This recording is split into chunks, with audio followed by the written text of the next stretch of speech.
This podcast is brought to you by the School of Advanced Study, University of London. As that introduction made clear, I might be somewhat of a latecomer to the world of global history, for which I have to thank or blame my colleagues Maxine and Georgia, who are both in the audience. As was just said, I'm working on an HRC project on loyalism and British imperial history with David Anderson, and it's perhaps worth reflecting something we haven't mentioned but was very stark from the opening panel about global history requiring collaboration. The very basic working practices of historians, I think, are changed very much by the scope of the field. And it's perhaps fitting, therefore, that this is a discussion about collaboration in history itself. And I'll discuss a little bit about my project, project with David, which is about moments of collaboration by colonial peoples during anti-colonial rebellion. For both of us, we're both Africanists, both with particular emphasis on Kenya. This has been a daunting and exciting project. It's required familiarisation with new archives both here in the UK and overseas. Our regular pleasant visits off to the Kenya National Archives in Nairobi have been replaced with trips to the US, India, Ireland, Singapore, South Africa, and many archives here as well, as I said, that we aren't previously familiar with. Now, as the project's nearing its end, we're busily writing our respective chapters, and it's become clear that the very practice of the archival research has actually opened up our main arguments. For the purposes of today's talk, I want to make a somewhat crude distinction between a sort of colonial and imperial archive, which of course is best epitomised, but these categories break down by, of course, Kew and the National Archives there, on one hand, and what I refer to here as a global loyalist archive. The private papers, newspapers and other printed materials produced by loyalists in abundance in almost every setting that we're concerned with. And I use the word global advisedly, particularly Maxine's words of caution before lunch. These are archives that are dispersed around the world, but are actually also global in perspective. I think one of the interesting strands, and I stress just one strand, of our research has been how imperial loyalty was practiced by individuals who had genuinely global lives. And I'm going to use two figures to illustrate this point through the first part of the talk. But it's also clear that the main challenge of our book, and this is, I think, something that has relevance, which I'll hopefully tease out to the point about using the UK archives for writing global history. One of the problems we're clearly facing is how to explain a discrepancy between the enthusiasm for British imperialism, or at least some of its aspects demonstrated by some subjects, in this case Francis Peregrino behind me, I'll come back to him in a moment, with overwhelmingly the story of suspicion, doubt, and the rebuttal of offers of assistance and help and loyalty made by such individuals. So I'll come back to this in the conclusion. What I want to do first is give two snapshots, of which Francis Peregrino is one, of two of our loyalists spread across the 20th century history of British imperialism. Peregrino is, some of you may have come across him in other fields of study. He's a well-known figure within the history of Pan-Africanism as it relates to the Cape, and also of black histories of Britain as well. Born in Accra in 1851, his father had been a slave in Brazil and returned to West Africa. Francis was educated first in Accra and then in Sierra Leone and finally Britain, where he remained and he met his wife Ellen Williams, an American woman, and they married in 1876. The family migrated to Pittsburgh in 1888, and by 1896 Francis Peregrino and his wife were living in upstate New York, where they established the Spectator newspaper, immersed himself in African American political and spiritual life. At the outbreak of war in South Africa in 1899, Francis crossed the Atlantic in the hope that a British victory would announce the start of a new age of liberty and prosperity for Africans. He travelled to Cape Town, where by 1900 he had re-established his newspaper, this time as the South African Spectator, and he announced shortly after arriving the quote, "There we are at the dawn of a new era, one of understanding and perfect concord between the races, instead of that friction, discontent and rebellion." So Peregrino, I think, resembles in many senses Catherine Hall's depictions of imperial men, the Victorian Englishmen who spent as much time, if not more, abroad than they did at home. As Catherine Hall writes, his identity, of one of her subjects, his identity, his sense of self and his notions about the world were formed as much by his experiences abroad as by his time in England. I think the same can be said of Peregrino. His global life was brought to bear in his journalism and his editorials in South Africa, through which he expounded a globalised imperial loyalism, but also a Pan-Africanism as well, which was no less grand in its scope. He was a vocal advocate of greater African involvement in the South African War. He wrote, "'Tis a noble impulse and should be conceded in the face of offers by Africans being rejected as they volunteered for military service and were scorned by the colonial government." But such offers, as I said, were often spurned. Bill Nasson's great studies of the involvement of black South Africans in the South African War only highlights the point that this participation was often in spite of, not because of, colonial policy. But Peregrino's newspaper also carried articles of lynching in the southern states of the US and regular columns setting out the classical origins of African civilization. He carried notices for organisations like the Pan-African Society and made frequent statements about the optimism for extending African rights and the franchise into the former Afrikaner republics with the event at the end of the war. So his newspaper gave voice to like-minded African and Cape-coloured liberals whose political freedoms depended on British ideals of liberalism to silence colonial racism, and economic livelihoods that were derived from their position within global trade routes protected by the British Navy and by British laws. Theirs was then a meaningful loyalism. I stress I'm not trying to overgeneralise to the entirety of the sort of loyalist experience in South Africa during this time. This is a very particular location. Theirs was a meaningful loyalism, an idea and set of values that shaped everyday lives in Cape Town. Now, the optimism of Peregrino, as many of you will know, was misplaced. His hopes for the extension of African freedoms across South Africa were dashed once the substance of the post-war settlement between the former Afrikaner republics and the British colonies was developed, and instead, of course, we see, ahead of the Act of Union in 1910, a general eradication and erosion of African rights. Yet, despite this increasing threat to African rights and access to land in particular, Peregrino remained unabashed in his loyalty, and it's interesting, even in the height of World War I, he returned to his familiar arguments about the need for African volunteers to join the British Imperial forces fighting elsewhere on the African continent.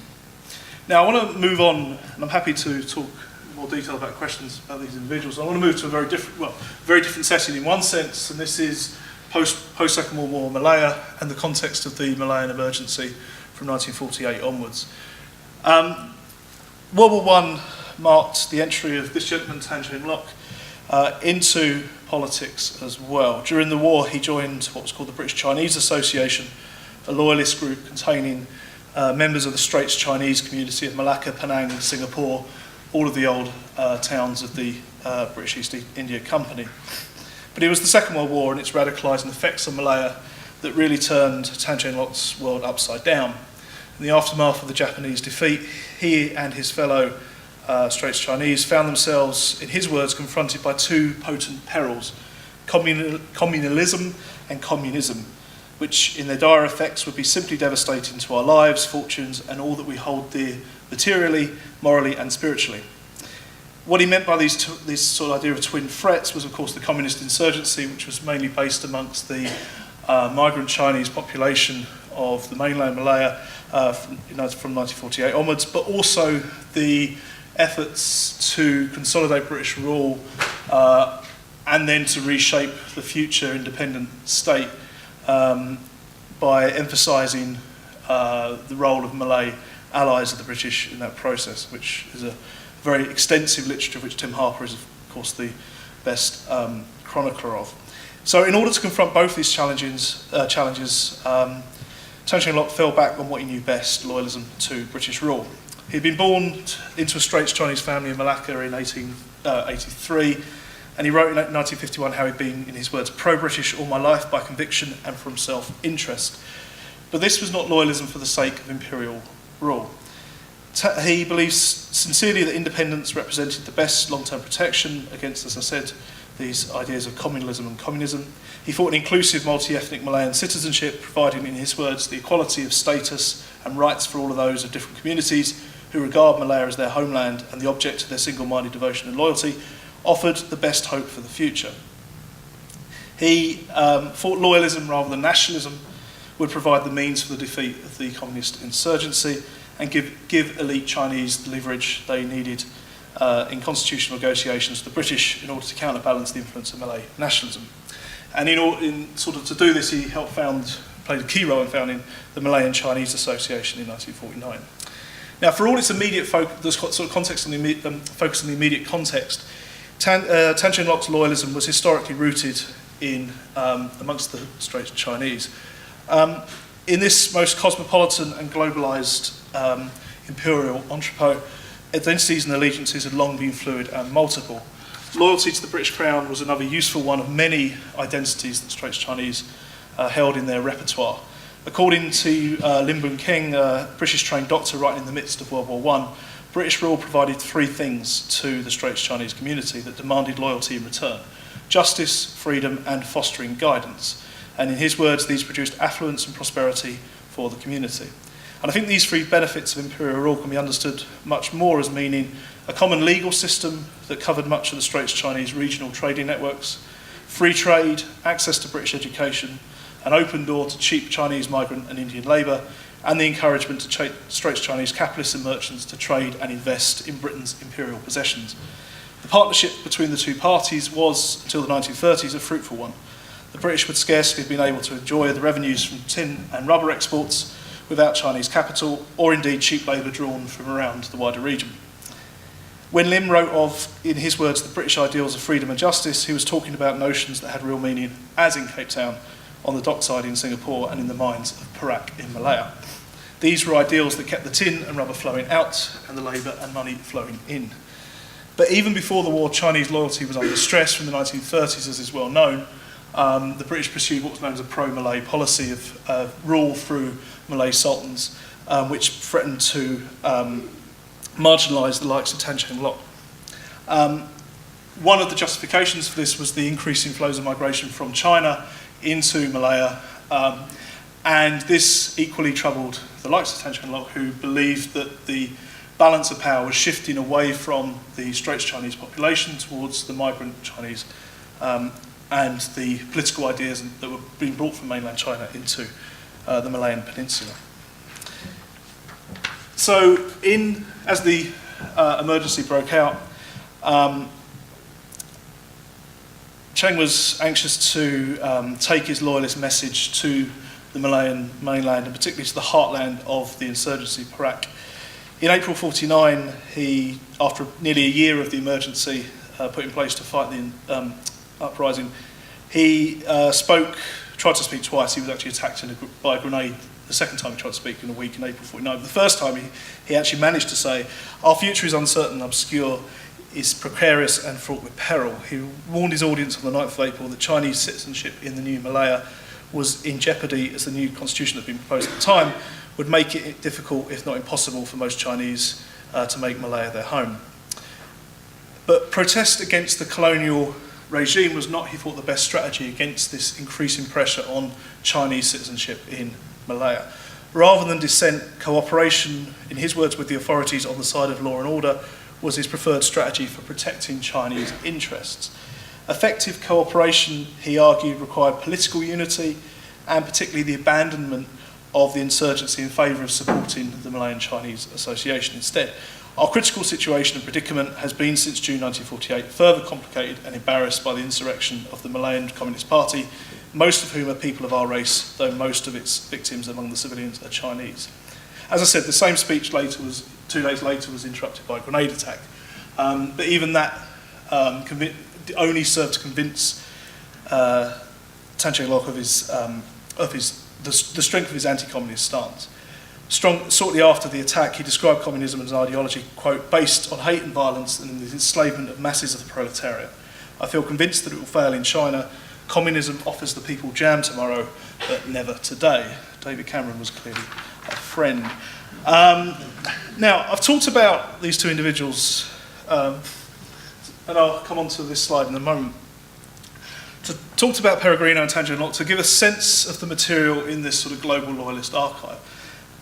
Not to suggest that either was representative of their loyalist colleagues, never mind the wider context in which they operated. The language of rights both share is a coincidence rather than a pattern typical of loyalists across the empire. Indeed, I think the reality of the loyalist experience actually, more often than not, demonstrated the illiberal realities of imperial rule. In other words, loyalists helped shine a light on the boundary between the nation and the empire that Linda Colley has written so extensively and well about. And this was a gap that widened through the second half of the 20th century for reasons that are well known. But its effects on loyalists, I think, are worthy of note. Ideas of nationalism in Europe, and therefore of citizenship and of loyalty to the state, were increasingly linked to ideas of ethnicity and race. From such a perspective, Africans, Chinese, and Malay could not be loyal to Britain. Even the Afrikaners of South Africa were considered too distinct by virtue of their Dutch heritage to be loyalists. And it's this sense of scepticism based upon the presumed cultural origins of anti-colonial rebellions, which is expressed here by the governor of Natal in 1899, Walter Healy Hutchinson. And I won't read out the quote again, but I just want to make the point that viewed from such a perspective, loyalty from colonial subjects was not just unlikely, but unwanted. If such loyalists were thought to be capable of betraying, from his perspective, both their race and kin, they were inherently untrustworthy individuals. Doubts about loyalty were further reinforced by another less commonly discussed aspect of such debates, the disloyalty of Britons themselves. British imperialism was haunted by the spectre of settler-led rebellion, as it was by the violence of its subjects. North America, obviously, Canada in the 1830s, Rhodesia in the final years of empire, suggests settlers could just be as revolting as the natives. And this is to say nothing of the diasporic populations, Afrikaners at the Cape, the Indians and the Irish almost everywhere, spread around the empire that retained, it was often believed, a near permanent capacity for unrest based upon their ties to anti-colonial political movements based in their homelands. So the perennial fears of the uncertain foundations of British loyalty were given frequent impetus in these moments of anti-colonial rebellion. And it's interesting how often they feature in the same files and the same series as discussions of loyalists in archives around the world. There are individual examples of presumed treachery, and most obviously, and perhaps most famously, Roger Casement would be one great example. There are instances where British settlers seemed indifferent to the outcome of imperial wars. Plenty of evidence of that from South Africa, where British traders were happy to do business with the Afrikaner commandos when their towns in the Cape and Natal were occupied. And cowardice in the face of the enemy was another recurring reason for doubt. And to bring this back to the experience of Malaya, the flight of British soldiers and administrators during the Second World War in the face of the Japanese advance was, of course, a matter of great concern. To insist on excessive displays of loyalty from subjects when those ruling could not be trusted to do the same was to court ridicule, as many administrators in Southeast Asia, in British, French and Dutch possessions found to their cost after 1945. Loyalty was then an unstable base on which to build an imperial rule when the loyalty of the imperialists themselves was doubtful. Now, I want to, if I just, for convenience, just go into that previous slide, conclude by bringing this back to the topic of the panel. Imperialism was a constant process of negotiation, and loyalists were among the most talkative and frequent participants in these conversations. The first challenge, I think, of writing imperial history from the UK is to recognise that inevitably we're only going to see one side of this negotiation. The loyalists and colonial and imperial officials I mentioned here were often talking at cross purposes, mistakenly assuming they both meant the same thing when they spoke of things like rights, citizenship and Britishness, and loyalty as well. But these were also profoundly unequal relationships in terms of power. Without the corrective of this sort of global loyalist archive I've used, it's all too easy to take at face value the claims made by British officials to imperial weakness and vulnerability. Even a weak colonial state had the potential to mount a pernicious intervention into the everyday life of its subjects.